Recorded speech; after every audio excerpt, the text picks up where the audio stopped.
Pagi itu, ketika cincin emas yang hilang ditemukan di tempat yang tak terduga, semuanya berubah. Ayla hanya ingin hidup damai dengan suaminya, Reza. Tapi mertuanya menuduhnya mencuri, membawa mereka ke pengadilan. Di tengah semua kebohongan dan tuduhan yang menghancurkan keluarga, tak ada yang menyangka bahwa seorang anak kecil akan menjadi kunci yang membalikkan segalanya. Apakah cinta dan kepercayaan dapat bertahan setelah semua luka terungkap? Atau apakah itu akan hancur bersama kebenaran yang terlambat ditemukan?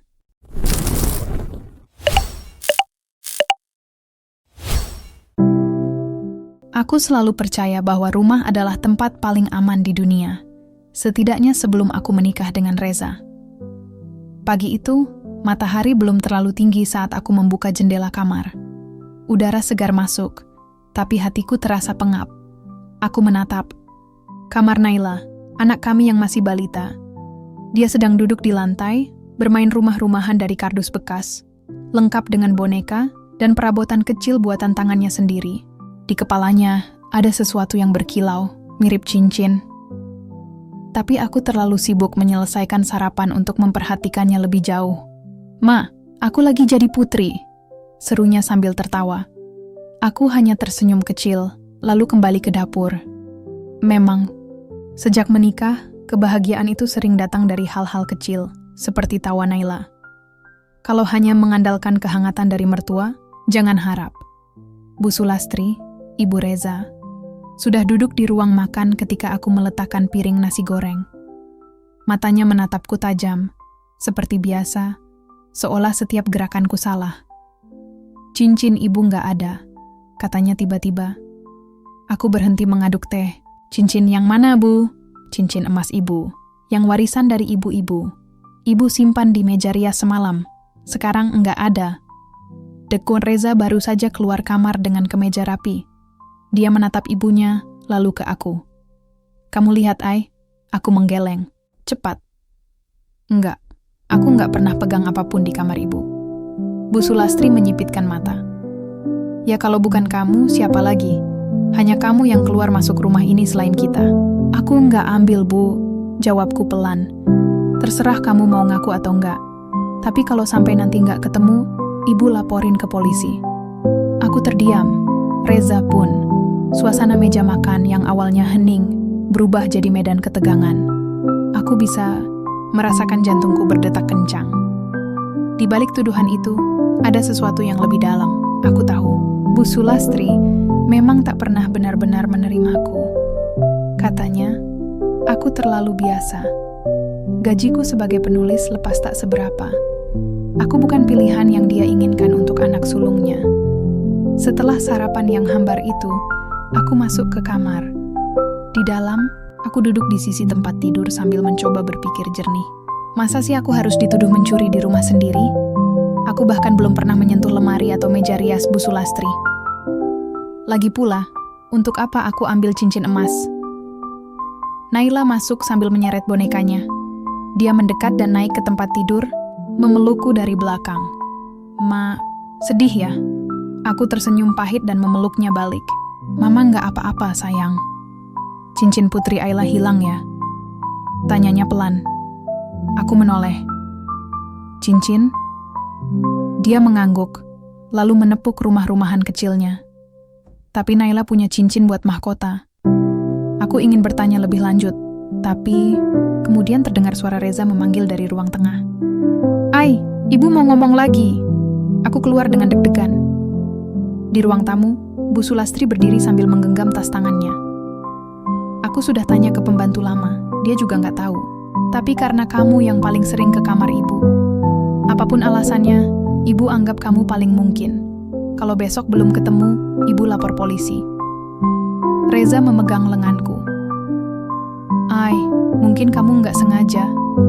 "Reza," kataku, menatapnya dengan mata memerah. "Kamu serius percaya aku bisa ngambil?" Dia terdiam. Dan disitulah luka pertama benar-benar menganga. Siang itu aku menghabiskan waktu membersihkan seluruh rumah. Dari dapur, kamar, bahkan lemari ruang tamu. Tak ada yang mencurigakan. Cincin itu benar-benar tak kelihatan. Aku bahkan mengintip rumah mainan Naila. Tapi yang kulihat hanya boneka plastik dan pernak-pernik kecil dari tutup botol. Sore harinya, aku duduk di teras. Pikiran berputar-putar. Aku bukan cuma sedang dituduh, tapi juga sedang diuji. Seberapa kuat aku bertahan di rumah ini.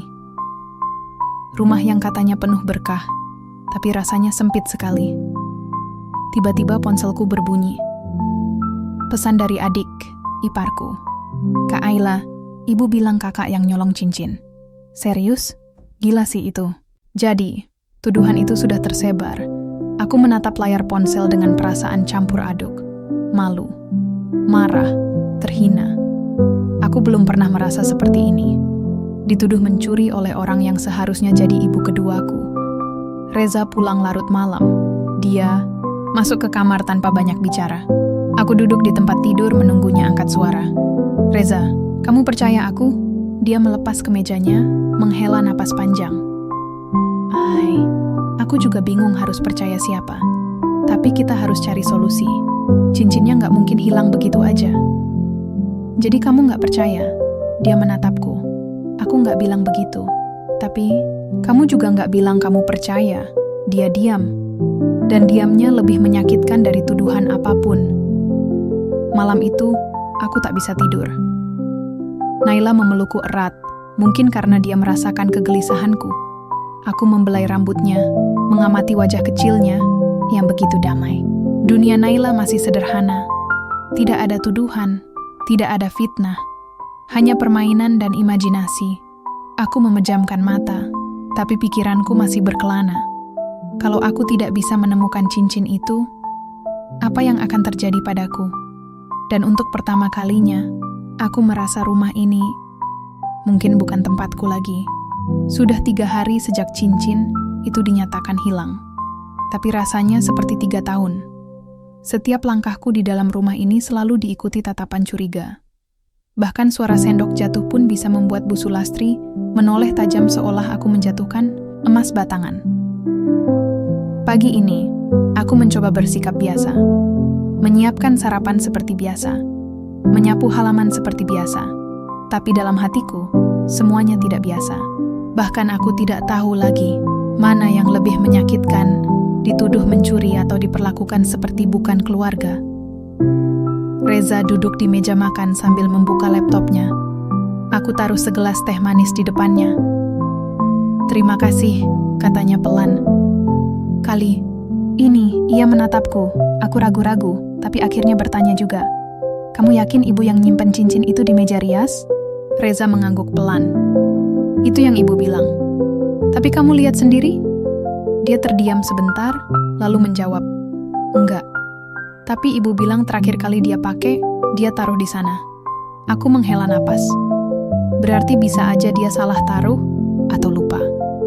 Bisa. Tapi ibu yakin banget, Ai. Dan dia keras kepala. Aku menatapnya lelah. Kalau gitu kenapa harus aku yang dituduh? Karena kamu satu-satunya orang yang bisa akses kamar itu selain dia. Lagi-lagi logika yang sama. Logika yang menusukku setiap kali diucapkan. Kamu tahu aku nggak akan pernah lakuin itu, kan? Tanyaku lirih. Reza menatapku lama, tapi tak menjawab. Matanya lelah, ragu, seperti seseorang yang ingin percaya, tapi tak punya cukup alasan. Dan disitulah aku tahu, cinta kadang kalah dengan keraguan. Siang itu, aku putuskan untuk bertindak. Kalau tak ada yang membelaku, maka aku harus membela diri sendiri. Aku masuk ke kamar Bu Sulastri saat rumah sepi. Tidak dengan niat buruk, tapi dengan tekad. Aku ingin membuktikan bahwa aku tak bersalah. Aku ingin mencari bukti yang bisa membersihkan namaku. Aku periksa meja riasnya, membuka laci-laci, memeriksa lemari kecil. Semuanya kosong dari cincin. Tapi yang kutemukan adalah kertas-kertas lama, nota pembelian emas, foto-foto masa muda, dan satu buku catatan doa. Aku nyaris menyerah, sampai kutemukan sebuah kotak kecil di balik tumpukan syal. Kubuka perlahan. Kosong.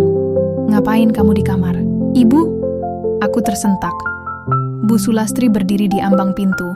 Wajahnya merah padam. Matanya membakar. Aku bangkit. Aku cuma cari bukti, Bu. Aku pengen buktikan aku nggak ngambil. Dengan ngacak-ngacak kamar ibu. Astaga, Ayla, udah maling masih berani bongkar kamar orang. Bu! Suaraku pecah. Tanganku gemetar. Saya bukan maling. Jangan main suara tinggi di rumah ini. Jangan lupa kamu cuma numpang. Darahku berdesir. Kata-kata itu menusuk tepat di dada. Numpang. Sekian tahun menikah dengan Reza, melahirkan anaknya, mengurus rumah ini, aku tetap dianggap orang luar. Kalau ibu beneran yakin saya maling, laporkan aja, Bu. Sekalian, biar semua orang tahu saya bukan penjahat seperti yang ibu bilang. Ibu akan lakukan itu, teriaknya sambil menunjuk wajahku. Biar kamu tahu rasa, ibu sudah bicara sama pengacara. Aku mematung, napasku tercekat. Jadi ini benar-benar akan dibawa ke pengadilan? Malam harinya, aku duduk di kamar sambil memeluk Naila. Reza belum pulang. Entah kenapa, aku tak ingin melihat wajahnya malam ini. Naila memeluk bonekanya erat-erat. "Ma," bisiknya, aku menoleh. Kalau Mama sedih terus, nanti Putri Ayla juga sedih loh. Aku tersenyum kecil dan mencubit pipinya pelan. Mama cuma lagi bingung, sayang. Tapi Mama baik-baik aja. Kalau Mama dituduh, berarti Mama jahat ya? Aku terdiam. Air mataku hampir jatuh. Nggak, sayang. Nggak semua tuduhan itu benar. Kadang orang dewasa bisa salah. Mereka cuman nggak mau ngaku aja. Dia menatapku sejenak, lalu kembali ke mainannya. Rumah-rumahan dari kardus masih setia di pojok kamar. Boneka-boneka berjajar di dalamnya. Aku perhatikan, ada kilau aneh di salah satu kamar kecil rumah itu. Tapi sebelum aku sempat memastikan, Naila menutup atap rumahnya sambil tersenyum. "Misterius. Itu kamar rahasia Putri Ayla," katanya sambil tertawa kecil. Aku ingin bertanya lebih jauh, tapi malam sudah terlalu letih, dan pikiranku sudah terlalu lelah.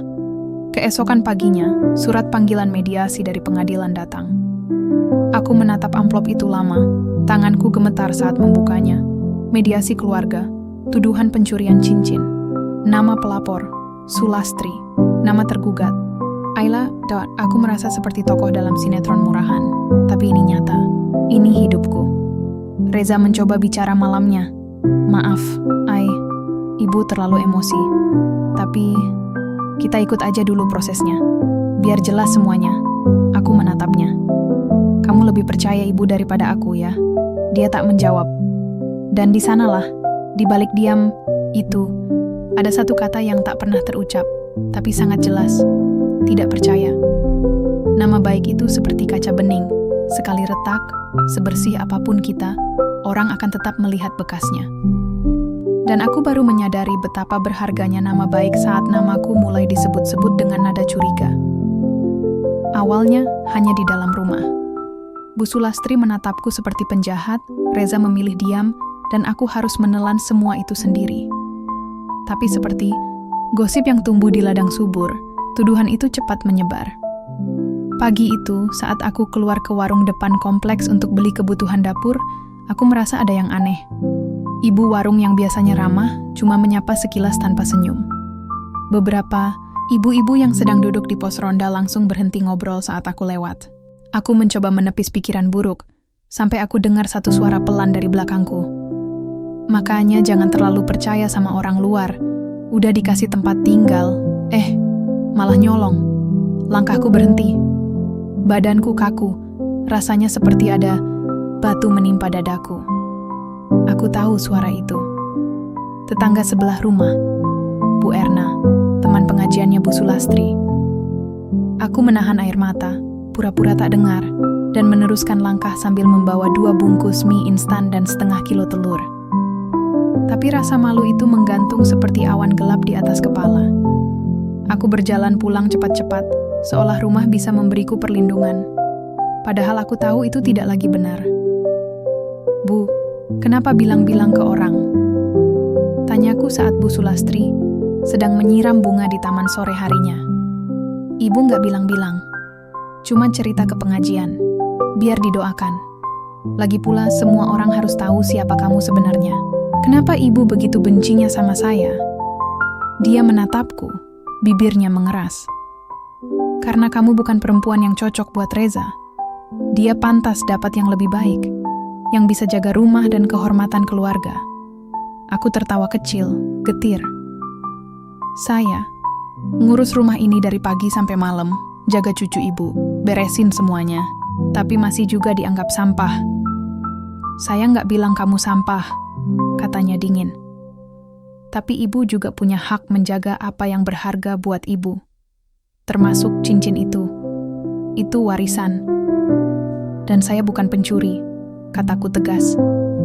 Saya akan buktikan itu. Dia hanya diam dan kembali menyiram mawar-mawarnya, seolah pertengkaran barusan tak pernah terjadi. Malam harinya, Reza mencoba menghiburku. Ia mengajakku duduk di ruang tamu, membawakan teh manis dan sekotak kue dari toko favoritku. Tapi aku hanya menatapnya dingin. Kamu tahu, semua orang di luar sana sekarang pikir aku pencuri. Maaf, aku bukan butuh kue, Za. Aku butuh kamu percaya aku. Ia menggenggam tanganku. Aku percaya, tapi aku menarik tanganku pelan. Selalu ada tapi dari mulutmu. Dia terdiam, dan aku pun sadar. Pernikahan kami sudah mulai keropos. Bukan karena orang ketiga, bukan karena harta, tapi karena kehilangan kepercayaan. Naila mulai merasa ada yang tak beres. Anak kecil. Seumurnya mungkin belum bisa memahami konflik, tapi dia bisa merasakan. Mama kenapa sering marah? Tanyanya sambil duduk di pangkuanku malam itu. Ma nggak marah sayang. Ma cuman capek. Karena nenek ya? Aku terkejut. Kenapa Naila? Bilang gitu? Nenek bilang mama nyolong, tapi Naila tahu mama nggak jahat kok. Aku memeluknya erat. Terima kasih sayang. Dan untuk pertama kalinya dalam seminggu, aku menangis. Bukan karena marah atau malu, tapi karena ternyata hanya anakku yang sepenuhnya percaya padaku. Keesokan harinya, surat undangan mediasi keluarga dari pengadilan datang lagi. Kali ini lengkap dengan jadwal, alamat, dan instruksi. Aku berdiri di depan kamar Reza dengan surat itu di tangan. Kamu ikut, kan? Reza menatapku, lalu mengambil suratnya. Ia membaca cepat, lalu mengangguk. Ya, kita hadiri. Siapa tahu bisa selesai di mediasi. Aku menghela napas. Aku nggak mau selesai kalau itu artinya aku harus ngaku atas sesuatu yang nggak aku lakuin. Aku ngerti, Nggak. Kamu nggak ngerti. Suaraku pecah. Kamu cuma pengen masalah ini selesai cepat, bukan pengen aku dibela. Reza kembali diam. Dan lagi-lagi, diamnya lebih menusuk dari kata-kata. Sore harinya, aku memutuskan menelepon seseorang, Mbak Dita, sahabatku sejak kuliah yang kini bekerja di firma hukum kecil. Dia bukan pengacara kondang, tapi dia selalu ada saat aku butuh seseorang yang waras. Ya Allah, Ayla, kamu serius dituduh nyolong sama mertuamu? Aku hanya bisa menjawab dengan suara serak. Iya. Aku bantu. Kita temui mediasi itu bareng-bareng. Aku nggak bisa diam aja kamu diseret ke pengadilan cuma karena fitnah. Aku merasa lega. Meskipun dunia seolah memunggungiku, setidaknya aku masih punya satu tangan yang siap menggenggamku kuat-kuat. Hari mulai gelap. Naila sudah tidur, memeluk boneka kesayangannya. Aku duduk di samping tempat tidurnya, memperhatikan rumah-rumahan yang ia bangun dari kardus dan tutup botol. Di atasnya, ada boneka kecil duduk sambil memakai semacam mahkota dari benang dan kertas perak. Aku hampir tak sadar saat kilauan kecil muncul di pojok rumah-rumahan itu. Tapi sekali lagi, sebelum aku mendekat, Naila bangun sebentar dan menarikku menjauh sambil berkata, "Jangan lihat, Ma. Itu rahasia Naila." Aku hanya tersenyum dan mengelus kepalanya. Tapi jauh di dalam hatiku, ada suara kecil yang berbisik. Mungkin jawaban dari semuanya ada di balik permainan anak kecil. Tak ada yang lebih menyesakkan daripada memperjuangkan kebenaran saat semua orang menolak melihatnya. Hari mediasi akhirnya tiba. Aku mengenakan gamis biru tua, sederhana tapi rapi. Rambutku disanggul ke belakang.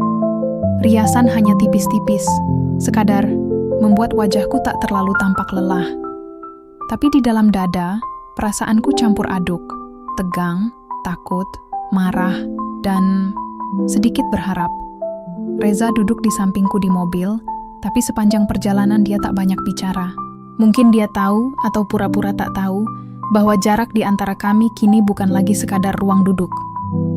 "Kamu yakin kuat?" tanyanya pelan saat lampu merah menyala. Aku menatap keluar jendela. Bukan soal kuat atau enggak. Aku cuma enggak mau hidup dalam tuduhan yang enggak pernah aku lakukan. Dia mengangguk pelan. "Kalau bisa, jangan terlalu keras sama ibu." "Ya." Aku menoleh cepat. "Aku yang dituduh mencuri, Za. Aku harus lembut?" Ia menunduk. "Maaf." Dan setelah itu, tak ada kata lagi di antara kami sampai mobil berhenti di depan kantor mediasi. Ruang. Mediasi itu lebih seperti ruang pertemuan daripada ruang pengadilan. Ada meja oval besar, kursi-kursi plastik, dan 2 orang mediator duduk di ujung meja. Bu Sulastri sudah datang lebih dulu, duduk tegak dengan wajah datar. Di sampingnya, duduk seorang pria paruh baya berpakaian rapi, pengacaranya rupanya. Aku menelan ludah. Ini bukan main-main. Di sebelahku, Mbak Dita, sahabatku yang kini jadi penyelamat hidupku, menggenggam tanganku erat. "Tenang, Ai. Kita di sini bukan untuk minta maaf, tapi untuk menuntut keadilan." Aku mengangguk. Perlahan, kami semua duduk. Mediasi pun dimulai. "Baik," suara mediator pertama membuka. "Hari ini kita akan mencoba menyelesaikan permasalahan yang terjadi dalam ranah keluarga. Dari dokumen yang kami terima, Bu Sulastri melaporkan dugaan pencurian cincin emas warisan oleh menantunya, Ayla." Aku menarik napas panjang. Baru mendengar kalimat itu saja sudah cukup untuk membuat perutku mual. "Bu Sulastri, bisa dijelaskan bagaimana kronologi kejadiannya?" tanya mediator. Bu Sulastri langsung angkat bicara. "Saya terakhir memakai cincin itu malam Jumat. Setelah itu saya taruh di meja rias. Esok paginya, hilang. Tak ada yang masuk kamar selain Ayla." Saya tanya. Baimer baik dia tidak mengaku. Maka saya minta mediasi ini agar dia mau mengembalikan barang saya, tanpa memperpanjang ke jalur hukum. Aku mengangkat tangan. "Boleh saya bicara?" Mediator mengangguk. "Saya tidak pernah mengambil cincin itu. Saya bahkan tidak tahu bentuknya seperti apa. Tuduhan ini tidak berdasar.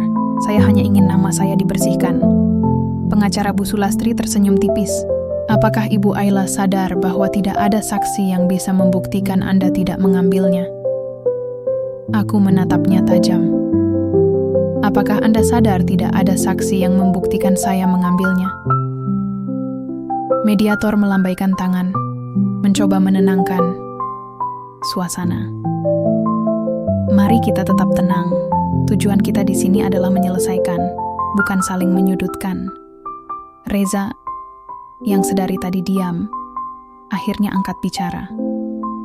Saya hanya ingin masalah ini cepat selesai. Saya percaya istri saya tidak mungkin melakukan itu, tapi saya juga tahu ibu saya tidak akan sembarangan menuduh." Hatiku mencelos. Kata-katanya seperti pisau tajam berbalut bunga. Terdengar indah, tapi tetap melukai. Sesi mediasi berlangsung hampir 2 jam. Tak ada bukti nyata. Hanya kata demi kata, saling bantah, saling tuduh. Mediator berusaha menggiring agar kami berdamai, tapi aku menolak minta maaf untuk sesuatu yang tak kulakukan. Sebelum keluar ruangan, Mbak Dita berbisik di telingaku. "Kita harus mulai cari celah. Kalau ibumu mertua tetap keras kepala, kita ajukan ke jalur hukum resmi." Aku mengangguk. "Dan satu lagi," lanjutnya. "Ada yang aneh dari cara dia bersikap, kayak orang yang sedang menutup sesuatu." Aku menoleh ke arah Bu Sulastri. Wajahnya tenang, tapi matanya terus melirik ke arah Naila, yang sedang duduk di luar ruangan bersama staf kantor. Ada gelisah di matanya. Aku kenal tatapan itu. Tatapan seseorang yang menyimpan rahasia. Sore harinya, kami pulang dalam diam. Sesampainya di rumah, aku langsung masuk ke kamar dan mengunci pintu. Reza mencoba menyusul, tapi aku bilang, aku butuh sendiri. Aku duduk di lantai, membelai rambut Naila yang sedang memeluk bonekanya. Lalu aku kembali menatap rumah-rumahan dari kardus itu. Kali ini aku perhatikan lebih teliti. Ada kilauan kecil di sudut atasnya. Naila, panggilku pelan. Boleh Mama lihat rumahnya? Naila mengangguk. Tapi saat aku mengangkat atap kardusnya, dia langsung menutupnya lagi dengan cepat. Itu rahasia, Ma, katanya dengan polos. Itu tempat Putri Ayla simpan mahkotanya. Nenek bilang jangan kasih tahu siapa-siapa. Jantungku nyaris berhenti. Apa? Nenek bilang begitu? Naila mengangguk, lugu. Iya, nenek bilang jangan kasih lihat ke siapa-siapa. Tapi itu cantik banget, Ma. Mirip punya nenek. Aku tak bisa berkata-kata. Dunia seakan membeku. Nafasku terhenti sejenak. Jadi, Bu Sulastri tahu? Malam itu, aku tak bisa tidur. Aku duduk, memeluk lutut di pojok kamar. Mataku menatap rumah-rumahan Naila yang sudah ia tinggalkan begitu saja setelah tidur. Tanganku gemetar. Cincin itu ada di sana, dan ibu tahu, tapi tetap membiarkan semuanya terjadi. Aku ingin marah, aku ingin menangis, tapi lebih dari itu, aku merasa hancur. Bukan karena dituduh, tapi karena ternyata kebenaran sudah ada sejak awal, dan mereka memilih diam. Pagi datang tanpa membawa cahaya. Rasanya seperti masih malam, walau mentari sudah menggantung di langit. Tapi bukan karena cuaca, melainkan suasana di rumah yang makin dingin dan tak ramah. Aku terbangun lebih awal dari biasanya. Bukan karena alarm atau tangisan Naila, tapi karena pikiranku tak bisa berhenti memutar ulang kata-kata Naila malam tadi. Nenek bilang jangan kasih lihat ke siapa-siapa. Kalimat itu menempel di otakku seperti stiker yang tak bisa dicabut. Kalau benar Bu Sulastri tahu cincin itu ada di rumah mainan Naila, kenapa dia tetap menuduhku? Apa yang sebenarnya dia cari? Aku menunggu momen yang tepat. Saat Naila sedang sarapan, aku pura-pura bebersih kamarnya. Tanganku gemetar saat membuka atap rumah kardus itu perlahan. Dan di sanalah, di sudut paling pojok, di balik tumpukan bantal boneka kecil, ada sesuatu yang berkilau. Cincin emas. Bulat sempurna, bertatahkan batu kecil. Meski aku belum pernah melihatnya sebelumnya, aku langsung tahu, inilah cincin warisan itu. Tanganku bergetar saat mengambilnya. Naila menoleh dan tersenyum, seolah tak ada yang istimewa. Bagus ya, Ma? Itu buat Putri Ayla. Naila ambil dari mana, sayang? Tanyaku selembut mungkin. Dari meja rias nenek. Nenek lagi tidur, Naila ambil diam-diam. Nenek bangun, Naila udah lari. Aku menghela napas, mencoba tetap tenang. Terus, nenek tahu Naila yang ambil. Iya. Tapi nenek bilang, jangan bilang, Mama. Katanya nanti Mama makin marah sama Naila. Hatiku remuk, bukan hanya karena dituduh, tapi karena Bu Sulastri tahu dan memilih diam. Siangnya, aku menemui Mbak Dita. Kami duduk di kafe kecil tak jauh dari rumah. Suasana tak terlalu ramai. Aku mengeluarkan cincin itu dari tas kecilku dan meletakkannya di atas meja. Mbak Dita terdiam sejenak. Matanya melebar. Ya, ampun. Ini? Aku mengangguk. Cincinnya. Selama ini Naila simpan di rumah-rumahan. Dan ibu tahu. Tapi dia tetap terus menuduh aku. Mbak Dita menggertakkan gigi. Berarti ini bukan lagi soal cincin. Ini niat menjatuhkan kamu, Ai. Kita harus siapin semuanya. Kalau dia bersikeras lanjut ke pengadilan, kita punya bukti, saksi, dan motif. Maksudnya, dia menatapku serius. Maksudnya, kita sekarang bukan cuma korban. Kita bisa berbalik dan menuntut balik kalau kamu mau. Aku terdiam. Benarkah? Si Aiko kita. Ini hanya ingin kebenaran. Tapi jika kebenaran tak cukup, apa harus dengan perlawanan? Malam itu, aku duduk berdua dengan Reza. Untuk pertama kalinya sejak semua ini dimulai, aku berani menatap matanya langsung. Aku temukan cincinnya, kataku tanpa basa-basi. Reza terkejut. Di mana? Di rumah-rumahan Naila. Dia ambil waktu ibu tidur. Dan ibu tahu. Reza menggeleng tak percaya. Nggak mungkin. Aku tanya Naila langsung, dan dia jujur. Ibu bilang, jangan kasih tahu siapapun, termasuk aku. Wajah Reza pucat. Kenapa ibu bisa sejahat itu? Aku nggak tahu. Tapi kalau kamu masih membelanya setelah ini, aku yang bakal pergi. Reza menunduk. Diam. Lagi-lagi diam. Tapi kali ini, aku tahu dia benar-benar tak tahu harus berkata apa.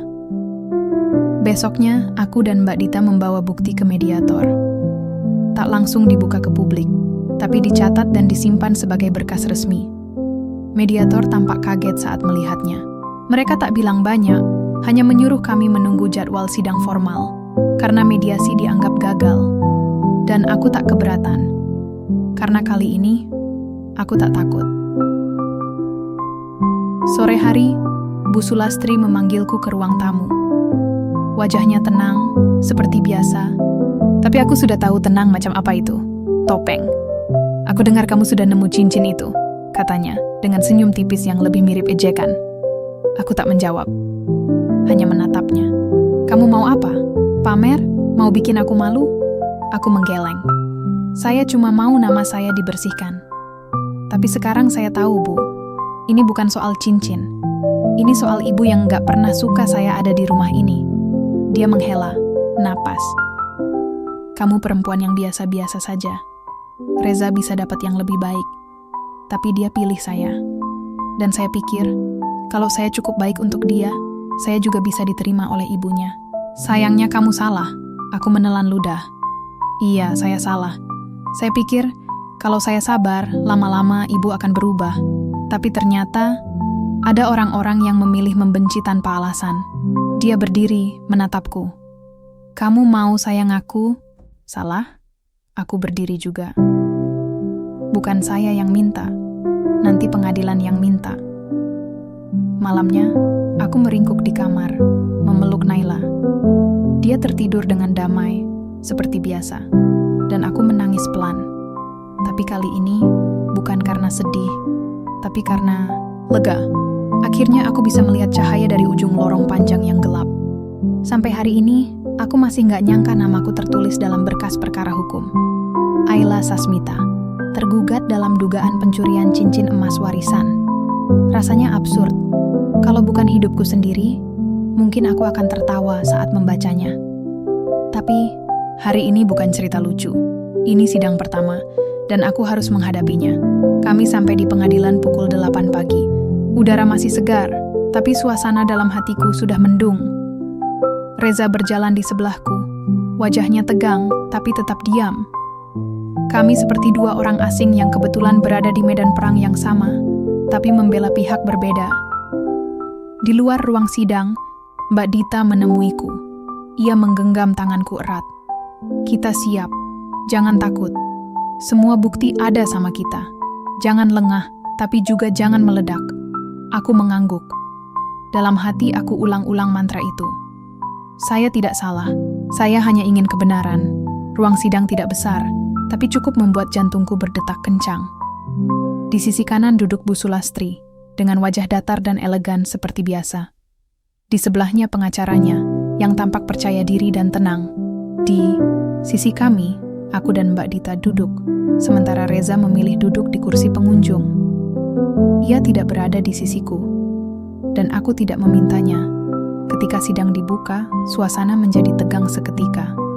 Hakim memulai dengan membacakan kronologi kasus berdasarkan berkas laporan. Aku mendengarnya dengan dada sesak. Penggugat menyatakan bahwa cincin emas warisan keluarga dinyatakan hilang dan terakhir terlihat berada di meja rias kamar pribadi. Satu-satunya pihak yang memiliki akses selain penggugat adalah menantu tergugat atas nama Ayla Sasmita. Kalimat itu diucapkan tenang, tapi bagi telingaku terasa seperti palu godam. Tapi aku duduk tegak. Aku tidak akan tumbang di sini. Apakah penggugat ingin menyampaikan keterangan? Tanya hakim. Bu Sulastri berdiri anggun. Wajahnya tenang, bahkan terlihat sedikit menyedihkan, seolah dia benar-benar korban di sini. Saya hanya ingin keadilan. Cincin itu sangat berarti bagi saya. Itu warisan ibu saya. Dan tiba-tiba hilang begitu saja. Saya tidak menuduh tanpa alasan. Saya hanya ingin tahu kebenarannya. Aku mencengkeram tangan di pangkuanku.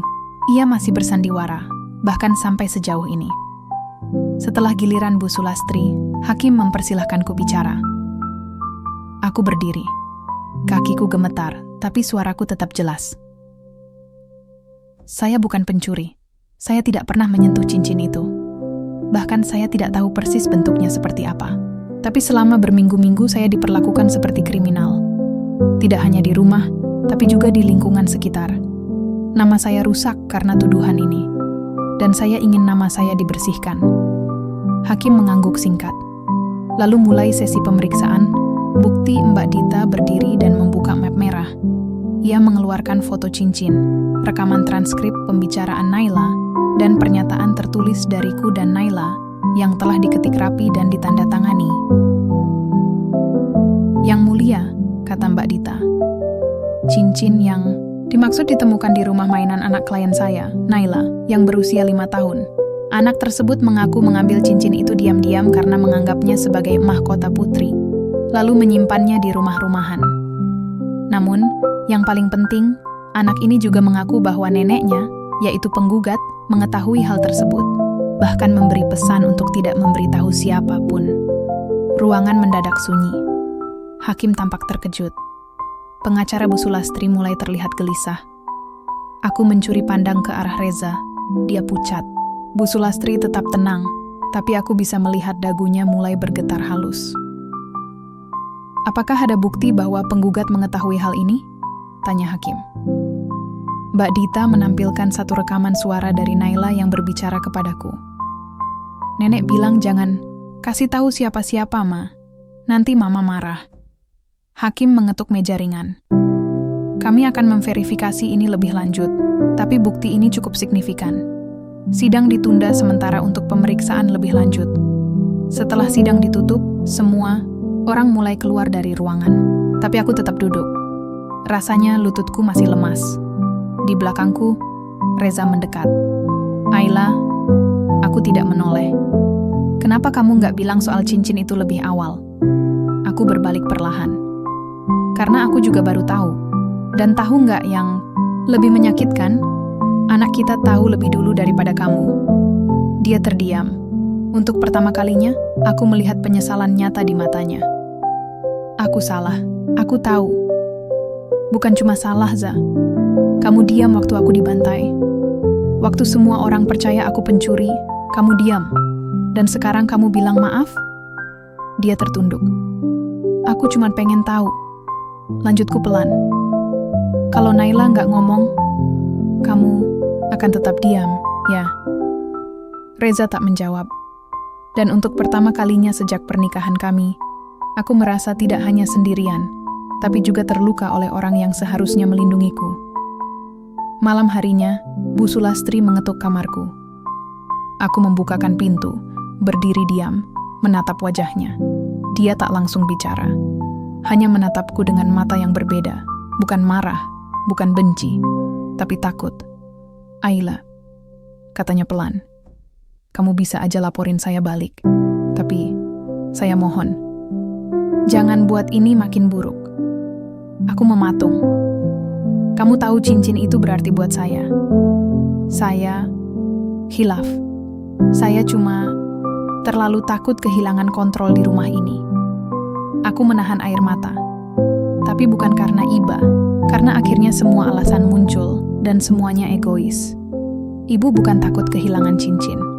Ibu cuma gak pernah rela saya jadi bagian dari keluarga ini.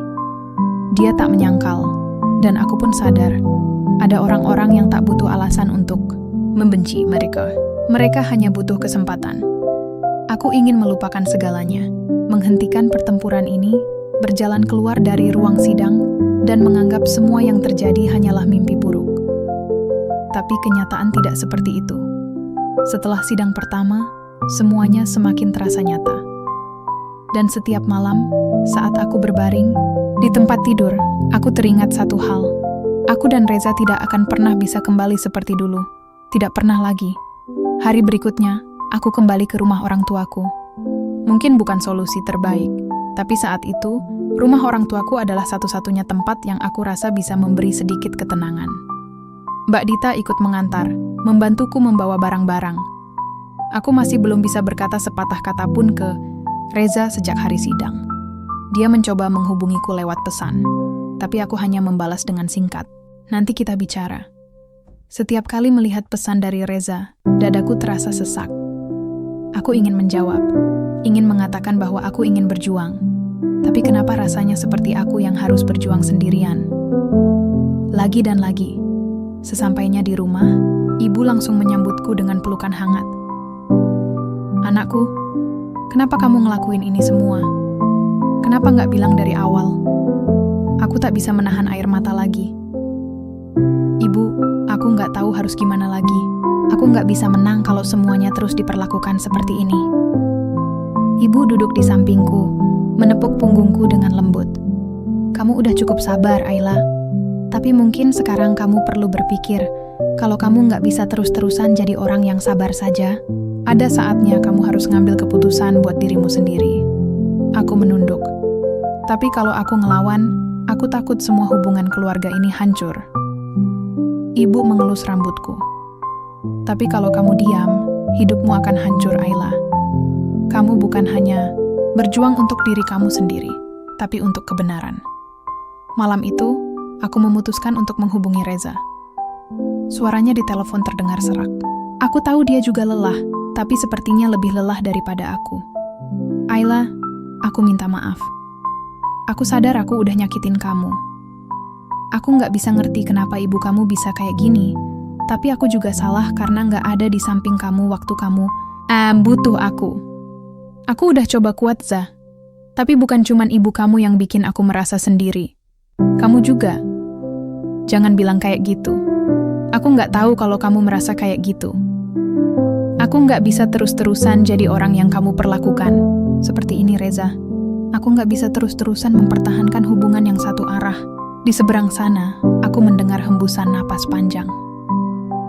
Aku nggak mau kehilangan kamu, Ayla. Aku akan berusaha perbaiki semuanya. Aku janji. Aku diam beberapa detik. Entah apa yang harus aku katakan. Tapi akhirnya, aku hanya bisa berkata, aku butuh waktu, Za. 3 hari kemudian, giliran aku yang menerima pesan dari pengacara Bu Sulastri. Mereka mengajukan tawaran penyelesaian, tapi kali ini lebih serius. Mereka ingin kami menyelesaikan perkara ini tanpa melanjutkannya ke jalur hukum lebih lanjut. Tawaran itu tidak hanya berupa permintaan maaf, tapi juga sebuah kompensasi. Aku menatap tawaran itu dengan hati kosong. Semua ini, setelah apa yang terjadi? Apakah mereka benar-benar bisa begitu saja membersihkan nama mereka dengan uang dan kata-kata? Aku tak butuh kompensasi. Aku tak butuh permintaan maaf. Aku hanya butuh kebenaran, dan aku tahu, jika ini tidak diselesaikan dengan baik, aku akan terus hidup dalam bayang-bayang kebohongan. Hari sidang berikutnya tiba. Kali ini, aku sudah lebih siap. Bukan hanya secara fisik, tapi juga mental. Mungkin aku tak tahu apa yang akan terjadi setelah ini, tapi aku tahu satu hal. Aku akan menghadapi semuanya dengan kepala tegak. Aku sudah cukup lelah menjalani hidup dengan bersembunyi di balik bayang-bayang kebohongan. Reza datang bersamaku ke pengadilan. Kami hanya berbicara sedikit. Tak banyak yang perlu dikatakan, selain fakta bahwa semuanya sudah ada di hadapan kami. Sidang dimulai dengan suasana yang lebih tegang dari sebelumnya. Bu Sulastri duduk di bangkunya dengan tatapan yang masih penuh kebencian. Pengacara mereka berbicara lebih keras, lebih cepat, dan lebih memaksa. Mereka ingin kasus ini segera selesai tanpa ada masalah lebih lanjut. Aku berdiri lagi, kali ini lebih percaya diri. Yang mulia, saya ingin mengajukan bukti tambahan. Cincin yang dituduhkan hilang tidak hilang. Itu ada di rumah Naila, anak saya. Dan bukti ini, bersama rekaman suara dari Naila, menunjukkan bahwa penggugat sudah tahu tentang hal itu. Hakim memandangku dengan serius. Bukti ini penting. Penggugat, apakah Anda mengakui hal ini? Bu Sulastri menatap kami dengan tatapan dingin. Tidak ada yang perlu dibuktikan lagi. Saya hanya ingin mengakhiri perkara ini. Aku menggeleng. Ini bukan soal mengakhiri, Bu. Ini soal keadilan. Dan dengan kalimat itu, semuanya terasa seperti jatuh ke tempatnya. Bu Sulastri, meskipun berusaha keras untuk mempertahankan posisinya, akhirnya terpojok. Ketika sidang berakhir, hakim memutuskan untuk menunda putusan sampai bukti-bukti lebih lanjut diperiksa. Kami diberi waktu 1 minggu sebelum keputusan final dijatuhkan. Dan selama seminggu ini aku tahu, ini adalah pertarungan terakhir. Aku pulang ke rumah dengan hati yang lebih ringan, tapi bukan karena aku merasa sudah menang. Ini bukan soal menang atau kalah. Ini soal mengembalikan hak yang seharusnya ada sejak awal. Sesampainya di rumah, Reza sudah menunggu di depan pintu. Dia hanya bisa menatapku dengan tatapan penuh penyesalan.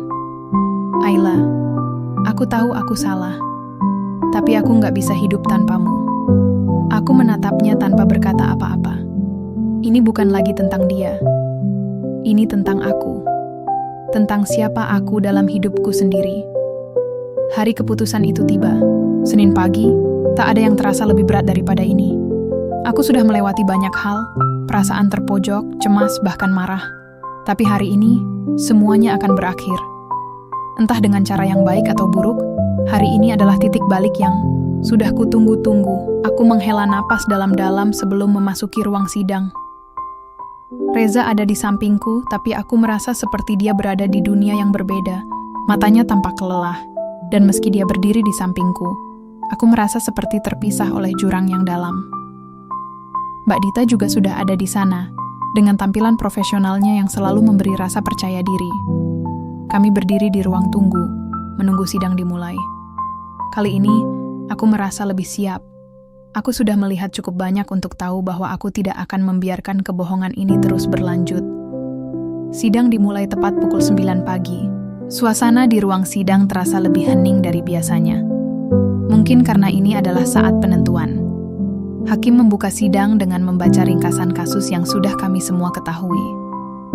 Tuduhan pencurian cincin emas oleh Ayla Sasmita, menantu dari Bu Sulastri. Apakah ada perkembangan terbaru dalam perkara ini? Tanya hakim, dan Mbak Dita berdiri dan mengajukan bukti tambahan. Rekaman suara Naila, foto cincin, dan surat pernyataan dari Naila yang menyatakan dengan jelas bahwa cincin tersebut ditemukan di rumah-rumahan milik Naila, bukan dicuri. Bukti ini sudah cukup untuk membuktikan bahwa cincin yang hilang itu tidak pernah hilang. Bu Sulastri tampak tak nyaman, wajahnya tegang meski berusaha menjaga ketenangan. Pengacaranya tidak bisa lagi berkata banyak, karena semua bukti sudah menunjukkan kebenaran yang tak terbantahkan. Setelah hakim mendengarkan bukti-bukti yang diajukan, beliau bertanya dengan serius kepada Bu Sulastri, "Apakah Anda mengakui bahwa cincin itu berada di rumah Naila?" Bu Sulastri terdiam sejenak, lalu mengangguk perlahan. "Iya, saya tahu. Cincin itu ada di rumah Naila, tapi saya tidak tahu bagaimana bisa ada di sana." Aku bisa merasakan penyesalan yang tersembunyi di dalam suara Bu Sulastri, namun juga ada sesuatu yang lebih dalam. Kebanggaan.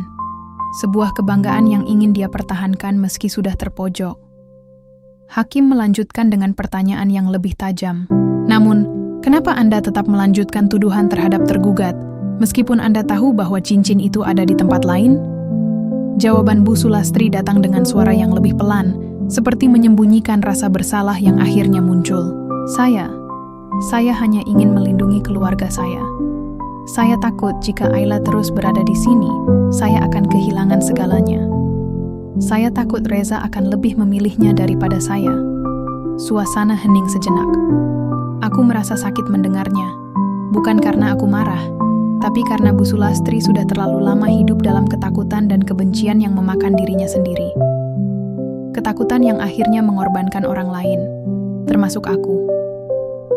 Hakim kemudian menunduk dan menulis beberapa catatan. Setelah beberapa saat, beliau mengangkat wajahnya dan berbicara dengan tegas. "Berdasarkan bukti yang telah diajukan dan pengakuan dari penggugat, saya memutuskan bahwa tuduhan terhadap Ayla Sasmita tidak terbukti.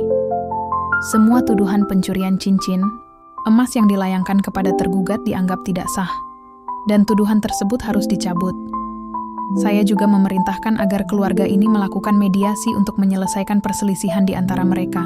Aku mendengar suara tepuk tangan dari beberapa orang yang hadir di ruang sidang, dan meskipun itu bukan tepuk tangan untukku, Aku merasa seperti beban yang begitu berat akhirnya terangkat dari pundakku. Ini adalah kemenangan yang lebih dari sekadar membuktikan kebenaran. Ini adalah kemenangan untuk diriku sendiri.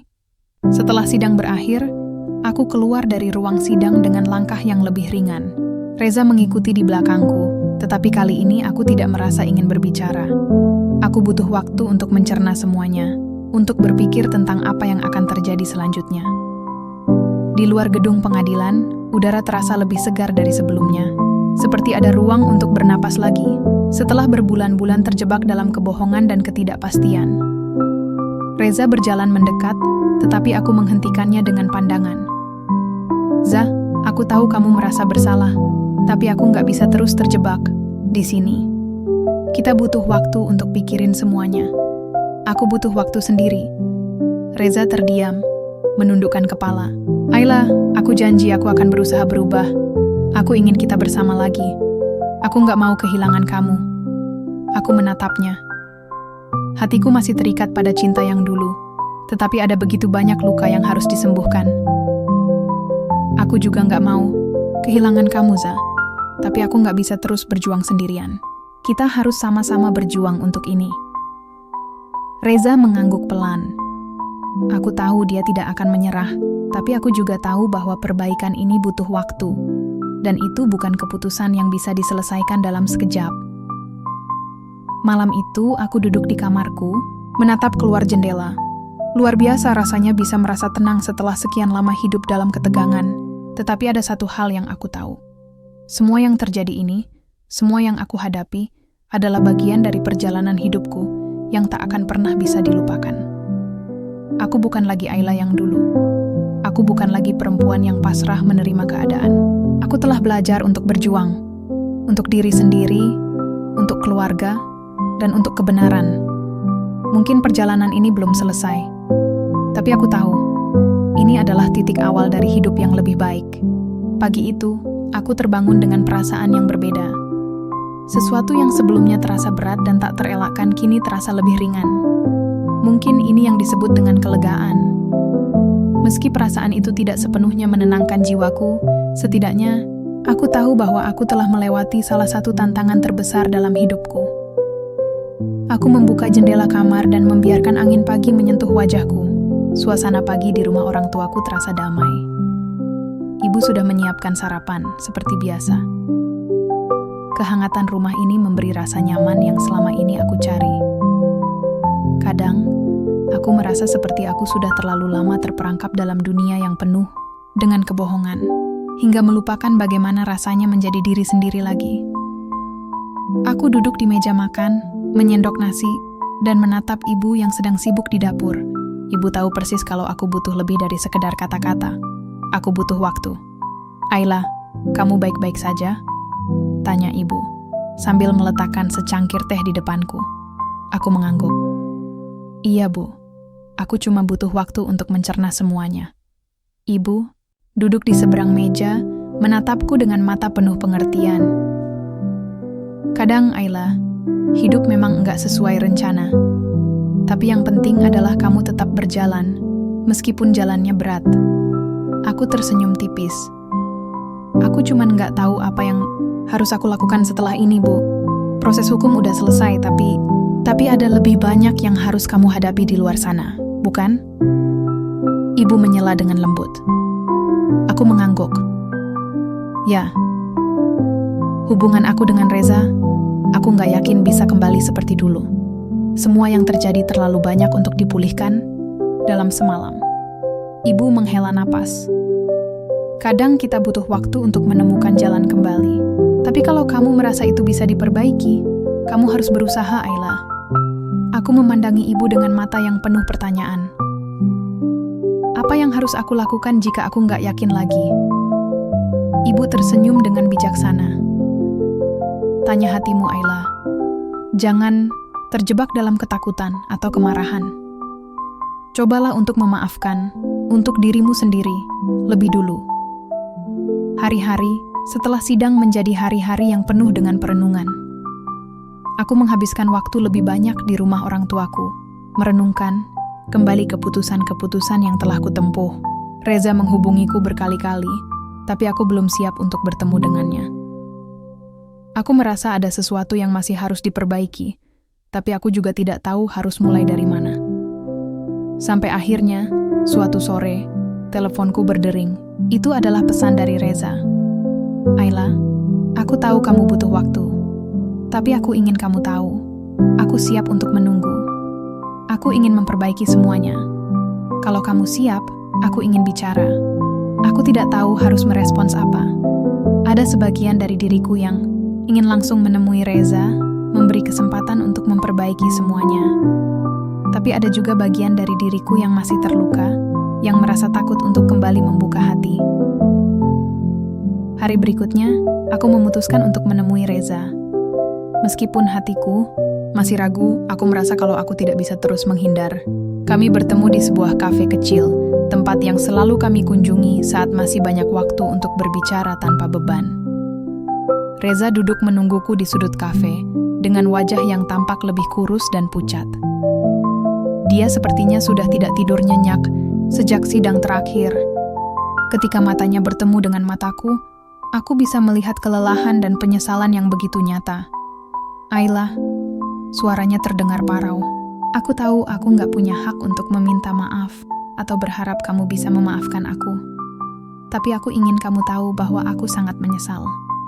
Aku udah salah, Ayla. Aku nggak tahu kenapa aku bisa membiarkan semua itu terjadi. Aku merasa kehilanganmu." Aku menatapnya lama. Ada bagian dari diriku yang ingin marah, tetapi ada juga bagian lain yang ingin merengkuhnya kembali. Tapi bagaimana aku bisa kembali ke tempat yang sama setelah semuanya? Apakah aku harus benar-benar memaafkan? "Reza," aku mulai dengan suara pelan. "Aku nggak tahu apa yang aku rasakan lagi. Semua yang terjadi ini mengubah segalanya. Aku nggak bisa kembali ke masa lalu. Kita nggak bisa seperti dulu lagi, kan?" Reza menunduk, dan aku bisa melihat air mata di matanya. "Aku nggak mau membuat kamu merasa seperti ini, tapi aku nggak ingin kehilangan kamu. Aku tahu aku harus memperbaiki semuanya, dan aku siap menunggu, Ayla. Kalau kamu mau, kita bisa mulai lagi dari awal." Aku menghela napas panjang. "Aku nggak tahu, Za. Aku butuh waktu. Ini bukan cuma soal kamu dan aku, tapi tentang bagaimana aku bisa menemukan diriku sendiri lagi. Aku nggak bisa terjebak dalam hubungan yang penuh kebohongan. Aku harus bisa percaya lagi." Dia mengangguk. "Aku ngerti, Ayla. Aku akan sabar. Aku akan berusaha buktikan bahwa aku bisa berubah." Kami duduk dalam diam, masing-masing memikirkan masa depan. Tidak ada janji yang diucapkan, hanya harapan. Harapan bahwa mungkin suatu hari, kami bisa memperbaiki apa yang telah rusak. Setelah pertemuan itu, aku merasa sedikit lega. Mungkin ini bukan akhir dari cerita kami, tapi juga bukan awal yang mulus. Perjalanan kami berdua masih panjang, dan mungkin yang paling penting adalah memberi ruang untuk diriku sendiri terlebih dahulu. Aku kembali ke rumah orang tuaku dengan pikiran yang lebih terbuka. Aku tahu aku belum siap untuk kembali bersama Reza sepenuhnya, tetapi aku juga tahu bahwa aku tidak bisa mengabaikan apa yang kami miliki.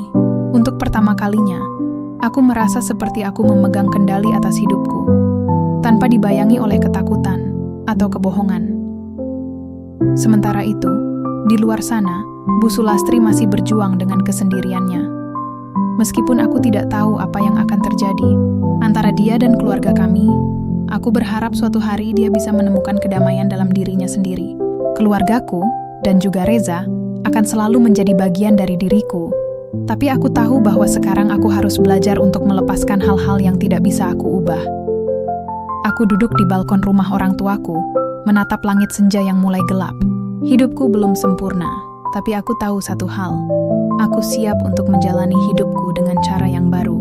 Dan mungkin, hanya mungkin Reza dan aku akan menemukan jalan kami sendiri di masa depan. Tapi untuk saat ini, aku harus mencari kebahagiaan dalam diriku sendiri terlebih dahulu. Sudah hampir 2 bulan sejak pertemuan terakhirku dengan Reza di kafe itu. Selama waktu itu, aku mencoba untuk menemukan ketenangan dalam diri, memberi ruang bagi pikiranku untuk meresapi semua yang terjadi.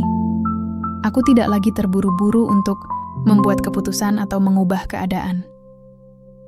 Aku lebih memilih untuk mendengarkan diriku sendiri, tanpa tekanan dari orang lain. Pagi itu, aku berjalan sendirian di taman dekat rumah orang tuaku. Udara segar menyambut, dan daun-daun pohon yang berguguran memberi perasaan yang damai.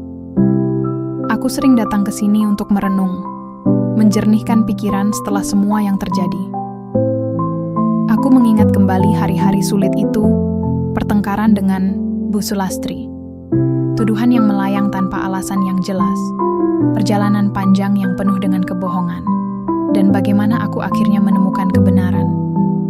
Semua itu terasa seperti beban yang berat, tetapi seiring berjalannya waktu, aku belajar untuk melepaskannya. Memaafkan bukan hanya tentang orang lain, tetapi juga tentang diriku sendiri. Hari itu, aku memutuskan untuk mengunjungi Reza. Setelah 2 bulan merenung, aku merasa seperti sudah siap. Tapi, kali ini aku tidak datang dengan harapan akan segala sesuatu kembali seperti dulu. Aku datang untuk berbicara, hanya itu. Kami harus mengklarifikasi semuanya dan melangkah ke depan dengan cara yang lebih sehat, lebih bijaksana. Rumah Reza masih sama seperti dulu. Aku berdiri di depan pintunya sejenak, mengingat kembali semua kenangan indah yang pernah kami bagi. Lalu, aku menekan bel. Reza membuka pintu dengan senyum kecil. Matanya terlihat lebih tenang, meski masih ada tanda-tanda kelelahan di wajahnya. "Ayla, kamu datang." Aku mengangguk. "Aku ingin bicara, Za, tentang kita, tentang semuanya." Dia mengundangku masuk, dan kami duduk di ruang tamu yang sederhana, tempat yang biasa kami habiskan waktu bersama. Suasana di sini terasa berbeda, lebih sepi. Aku bisa merasakan jarak yang tercipta antara kami, tetapi juga ada kerinduan yang tak bisa diingkari. "Aku nggak tahu harus mulai dari mana," Reza berkata, membuka pembicaraan. "Aku sudah mencoba untuk menerima semua ini, Ayla. Aku nggak tahu bagaimana aku bisa membuatmu kembali mempercayai aku." Aku menatapnya, merasakan setiap kata yang keluar darinya. "Aku nggak datang untuk bicara tentang masa lalu, Za. Aku ingin bicara tentang bagaimana kita melangkah ke depan. Aku nggak bisa terus hidup dalam bayang-bayang kesalahan kita." Reza menunduk. "Aku tahu. Aku juga nggak bisa terus hidup seperti ini. Aku mencintaimu, Ayla. Tapi aku tahu aku sudah banyak menyakiti kamu." Aku menarik napas panjang. "Aku juga mencintaimu, Za. Tapi ini bukan tentang cinta saja. Ini tentang kepercayaan. Dan aku perlu waktu untuk membangun itu lagi. Bukan hanya untuk kita, tapi untuk diri aku sendiri juga."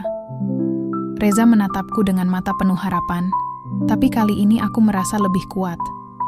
Aku tahu bahwa keputusan ini harus datang dari hatiku sendiri, bukan karena aku merasa terpaksa. "Aku nggak tahu apa yang akan terjadi ke depannya," aku melanjutkan. "Tapi aku ingin kita sama-sama berjalan di jalan yang benar. Aku butuh waktu, Za. Aku perlu menemukan diriku sendiri dulu, tanpa bergantung pada hubungan ini." Reza diam beberapa saat, kemudian mengangguk perlahan. "Aku mengerti, Ayla. Aku akan menunggumu. Aku akan memberi ruang untukmu. Aku tidak ingin membuat keputusan yang terburu-buru. Kita perlu waktu untuk menyembuhkan." Aku tersenyum sedikit. "Terima kasih, Za. Itu yang aku butuhkan. Aku nggak bisa menjanjikan apa-apa, tapi aku ingin kita saling menghormati dan memberi ruang untuk tumbuh." Setelah pertemuan itu, aku merasa sedikit lega. Kami tidak membuat keputusan besar atau langsung melanjutkan hubungan kami, tetapi kami sepakat untuk memberi waktu bagi diri kami masing-masing. Aku tidak bisa kembali ke masa lalu, tapi aku juga tidak ingin menutup pintu untuk masa depan yang lebih baik. Beberapa minggu kemudian, aku kembali fokus pada diriku sendiri.